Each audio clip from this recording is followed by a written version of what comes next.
வேலைவாய்ப்பிற்கான 100% உத்தரவாதத்துடன் MBA படிக்க இன்றைய ஆட்சி பிசினஸ் ஸ்கூலில் சேருங்கள். டிக்கெட் தொகை அதிகமாக பெற்றுக்கொண்டு நிகழ்ச்சி சரியாக நடத்தப்படவில்லை என பிரபுதேவா நடன நிகழ்ச்சி மீது குற்றச்சாட்டு எழுந்துள்ளது. சென்னை நந்தனம் YMCA மைதானத்தில் நடன இயக்குனரும் நடிகருமான பிரபுதேவாவின் நடன நிகழ்ச்சி நடைபெற்றது. நடிகர் தனுஷ், வடிவேலு உள்ளிட்ட பலரும் இந்த நிகழ்ச்சியில் கலந்து கொண்டனர்.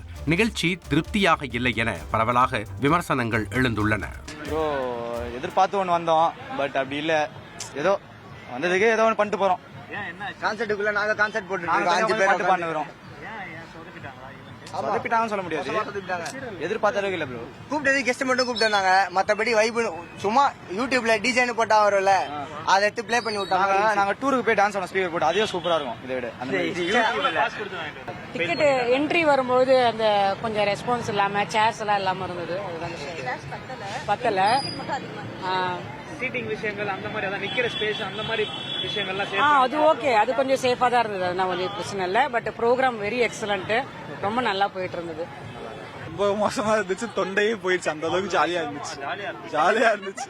தொண்டை போற அளவுக்கு அது ரொம்ப கொஞ்சம் ஒர்ஸ்டா தான் ப்ரோ இருந்துச்சு. யாரும் தெளிவா எதுவுமே பண்ணல. அந்த பிரான்ஸ் டிக்கெட் அவ்வளவு 1700 ரூபாய் கொடுத்து காசு கொடுத்து வாங்குறோம். அங்க சேர் போடுறதுக்கு முடியாதுன்னு சொல்றாங்க. ஏன் சேர் போடலாம் கேட்டா அங்க சேர் போட முடியாது, போட மாட்டோம் நாங்க அப்படின்னு சொல்றாங்க. அது மட்டும் தான் கொஞ்சம் இதா இருந்துச்சு. நாங்க 3000 ரூபாய் கொடுத்து கோல்டு டிக்கெட்ல வாங்கி வந்திருக்கோம், ஆனா ஒண்ணுமே இல்ல. நாங்க பார்த்த வரைக்கும் ஒண்ணுமே இல்ல. நாங்க வந்ததே லேட் தான், பட் டான்ஸ் எதுவுமே இல்ல. ஃபுல்லா ஸ்பீச் மாதிரி தான் இருந்தது. நிறைய படம் ப்ரொமோஷன் பண்ணியிருந்தாங்க.